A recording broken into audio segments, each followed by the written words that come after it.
In this video, I want to talk about some of the errors I encountered during my dual boot setup.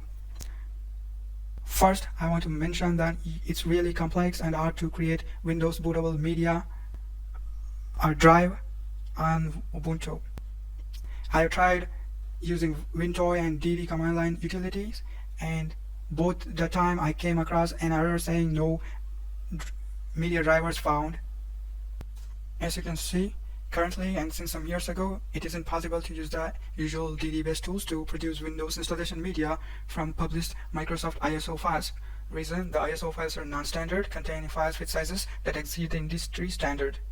Here is a guy was using Bellina Etcher to create Windows bootable drive. He was not able to create a bootable file, so he borrowed his neighbor's machine and made a bootable USB using Windows Media Creation tool and installed Windows 11 without needing any drivers, which is also what I did. So I would recommend this step, creating Windows bootable media from Windows' official software.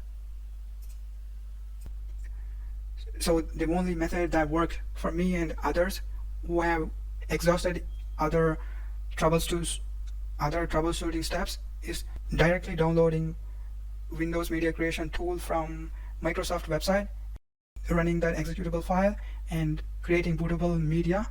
Let's just say you have come across no media drivers found and you are using Windows' official software to create the bootable drive. There are some troubleshooting steps you could follow. First is plugging the USB drive into USB 2.0 port, and in other method you could use your device manufacturer's website to download the drivers and install it during the process by clicking the browse button and selecting the files. And finally, you can use command prompt to run a utility called diskpart.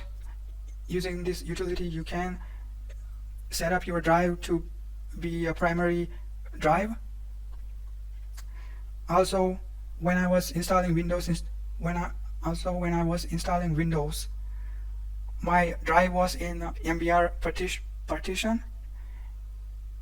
So it told me my drive was Windows cannot be installed on my drive, and to change the partition of the drive and use the same utility, same diskpart utility to change my partition. After you have finally installed Windows, installing Ubuntu shouldn't be that much hard.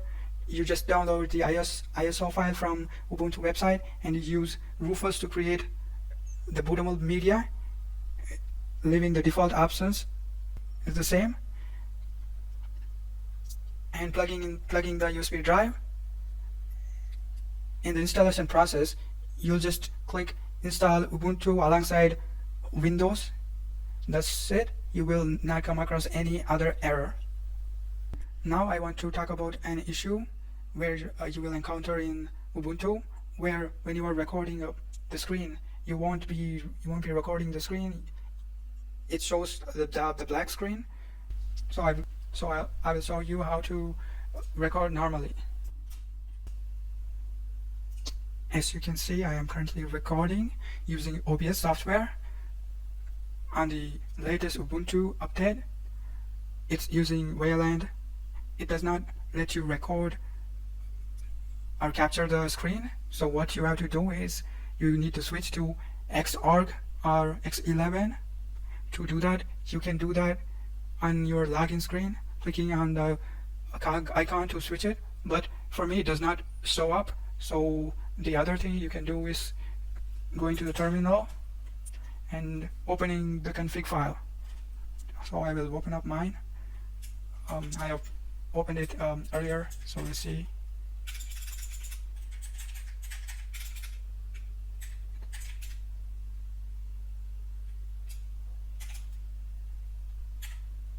So you need to type sudo nano / etc / gdm3 / custom.conf.